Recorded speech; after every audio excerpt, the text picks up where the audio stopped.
சுதர்சனாய வித்மஹே ஹேதிராஜாய தீமஹி தன்னஸ்சக்ர பிரச்சோதயாத். பக்த ஜனார்த்திதந்துः பித்ருத்வமன்யேஷ்வ விசார்ய தூர்ணம் ஸ்தம்பேவதாரஸ்தமனன்யலப்யம் லக்ஷ்மீம் நரசிம்மம் சரணம் பிரபத்யே. ஸ்ரீமதே ராமானுஜாய நமஹ. ஸ்ரீமதே நிகமாந்த மகாதேசிகாய நமஹ. இன்றும் நாளையும் ஒரு அருமையான ஒரு பொழுது.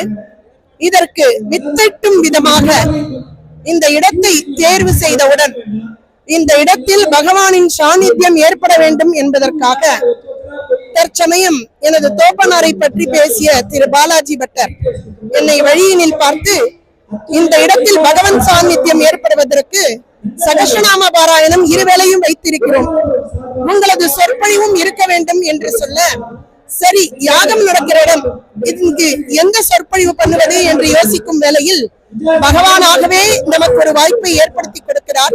பகவானாகவேதான் நம்மை பேசவும் வைக்கிறார். அதனால் வேதமும் வேள்வியும், ராமாயணத்தில் வேள்வி எனும் தலைப்பினில் ஒவ்வொரு நாள் ஒவ்வொரு தலைப்பில், ராமாயணத்தில் வேள்வி, ரிஷ்யசிங்கரின் வேள்வி, ராமநாமாவின் வேள்வி, நாதத்தின் வேள்வி, ஜனக மகாராஜாவின் வேள்வி என ஒவ்வொரு நாள் ஒவ்வொரு வேள்வியாக ராமாயணத்தில் சொல்லப்பட்ட விஷயங்கள் அனைத்தையும், வால்மீகி மகரிஷியின் வேள்வி, விஸ்வாமித்திரரின் வேள்வி என்று அனைத்தையும் நாம் பார்த்தோம். எதற்காக இது என்றால், இந்த வேதம் இந்து மக்களுக்கு என்று ஒரு நூல் இருக்கிறது என்று சொன்னால் அது இந்த வேதம். இந்த வேதமாகப்பட்டது இந்த பூமியில் யாகமும் யஜ்யமும் இந்த வேதத்தின் மூலமாக பண்ண செழிப்பாக இருக்கும் என்பதை வராக அவதாரத்தில் ஸ்ரீமன் நாராயணன் அவதரித்து இந்த பூமி பிராட்டியை இரண்யாட்சகன் எனும் அசையிலே எழுந்தருளும் பொழுது வராகமூர்த்தியாக அவதாரம் எடுத்தவர் யஜ்யவராகனாக அவதரிக்கிறாராம், காட்சி கொடுக்கிறாராம் ரிஷிகளுக்கும் முனிவர்களுக்கும். அப்பொழுது பிரம்மதேவன் ரிஷிகளையும் முனிவர்களையும் பார்த்து கேட்கிறான், அவர் எடுத்ததோ பிரம்மாண்டமான ஒரு சரீரம், அதுவும் பன்றி அவதாரம், ஏன் இந்த அவதாரம் எடுக்க வேண்டும் என்று கேட்க, தனது பிராட்டியான பூமி பிராட்டி இந்த கடலில் மூழ்கி பாசி படர்ந்து கிடக்கிறாள், அவள் அழுக்காக இருக்கும் பொழுது நானும் அழுக்காக இருக்க வேண்டும் என்று இருப்பதிலேயே எந்த உயிரினம் அழுக்கானது என்று தீர்மானித்து பன்றிதான் அழுக்கானது என்று பன்றி அவதாரத்தை எடுக்கிறாராம். அது மட்டுமல்ல, அவன் ஏன் அவ்வளவு உயரமாக எடுக்க வேண்டும், நினைத்தால் பூமியை சாதாரணமாக அவர் உத்தரணம் பண்ணிவிடலாம் இல்லையா என்றால், அவர் கருணையின் அடையாளமாக அவதரிக்கிறாராம்.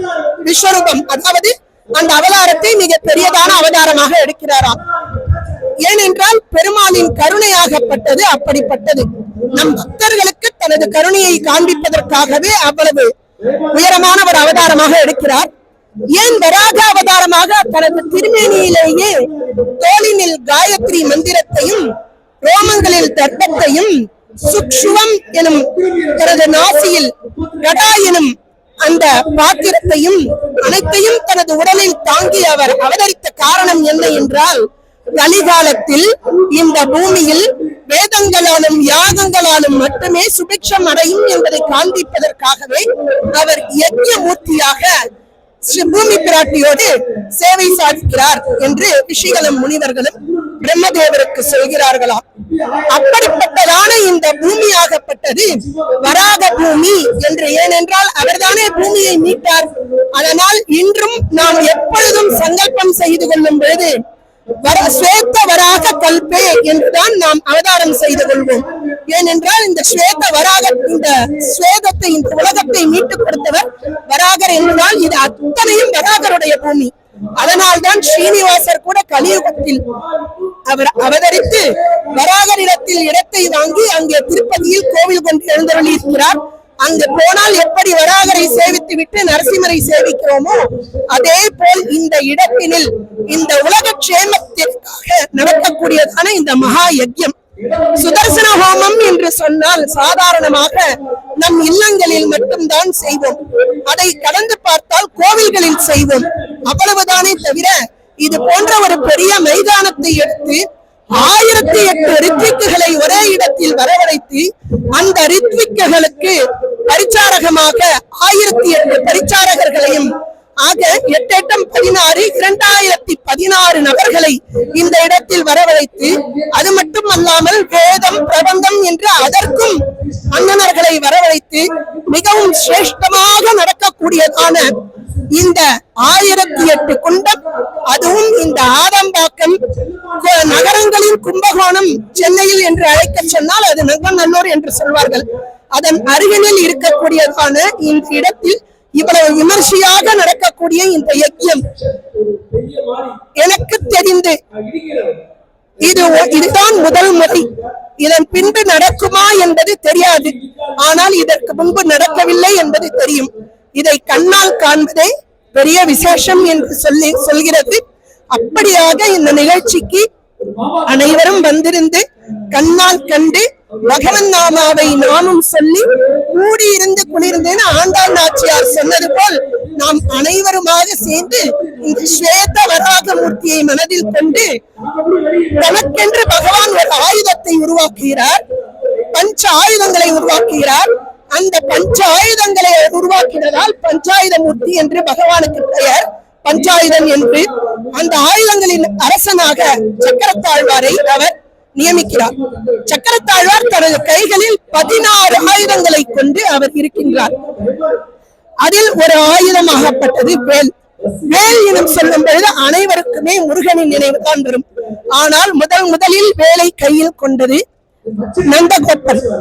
எதற்காக என்றால், கிருஷ்ண பெருமான் கிருஷ்ணன் அவதரிக்கும் காலத்தில் அவரை தொட்டிலில் விடும் பொழுது கீழே எறும்பு போனால் அந்த எறும்பை குத்த வேண்டும் என்பதற்காக கைகளில் வேலோடு இருந்தாராம்.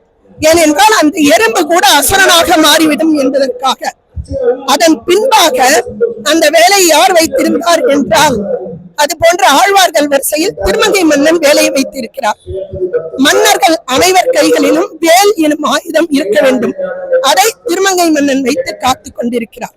அதுபோல் இந்த நந்தகோபன் கைகளில் இருந்த வேலாகப்பட்டது அவரின் மகளான பார்வதி தேவிக்கு பிறந்தாட்டு சீதனமாக கொடுக்கப்பட்டு பின்பு முருகனுக்கு தாய் மாமா சீராக அந்த வேல் கொடுக்கப்பட்டது. அதன் பின்பு இந்த சக்கரத்தாழ்வார் கைகளிலும் அந்த வேல் இருக்கிறது. எதற்காக என்றால், பக்தர்களை இன்சிப்பவர்களை சம்ஹாரம் செய்வதற்காக அந்த வேலை சக்கரத்தாழ்வாரும் கை கொண்டிருக்கிறார். அப்படிப்பட்டதான இந்த நிகழ்வினில் ஆயுதங்களுக்கெல்லாம் ஹேத்திராஜா, ஆயுதங்களுக்கெல்லாம் ராஜாவான ஹேத்திராஜாவை குறித்து இங்கு நடக்கக்கூடியதான இந்த ஹோமத்திற்கு பகவானும் வந்து சேர்க்கிறாராம். ஏனென்றால் தன் குழந்தையை கொண்டாடுவதை பார்ப்பதற்கு ஒரு அம்மா அப்பாவும் ஆசைப்படுவது போல் இந்த இடத்தில் பகவானும் ஆசைப்படுகிறாராம். ஆக நாளைய தினம் இன்று சாயங்காலம் ஜபம் நடைபெற இருக்கிறது. நாளைய தினம் ஹோமம் நடைபெற இருக்கிறது. இந்த இடத்தில் நாம் அனைவரும் வந்து கலந்து கொண்டோம் என்று சொன்னால், இந்த இடத்தில் பகவானையும் பார்க்கலாம், பாகவதர்களையும் பார்க்கலாம். ஆச்சாரியராக ஸ்ரீ ஆண்டவன் வராக மகாதேசிகன் அவர் இங்கு எழுந்தருளுகிறார். அவரையும் இங்கு தரிசனம் செய்யலாம். நாம் இருக்கும் இடத்திற்கே அனைவரும் வருகிறார்கள் என்பது நமக்கெல்லாம் கிடைத்த ஒரு பெரும் பாக்கியம். அதனால் பக்தர்கள் அனைவரும் தாமதம் செய்யாமல் இலவசமாக ஏற்பாடு செய்திருக்கக்கூடியதான வாகனத்தில் வந்து இந்த நிகழ்ச்சியில் கண்டு கழித்து இன்புற வேண்டும் என்பதை பிரார்த்தித்துக் கொள்கிறேன். இதில் கலந்து கொள்வதால் என்ன நடக்கிறது என்றால், ஆண்டாள் நாச்சியார் பாடியது போல் நாம் நன்றாக இருப்போம், நம் குடும்பம் நன்றாக இருக்கும், நம் வீடு நன்றாக இருக்கும், நம் ஊர் நன்றாக இருக்கும், நம் நகரம் நன்றாக இருக்கும், ஏன் இந்த லோகமே க்ஷேமமாக இருக்கும்.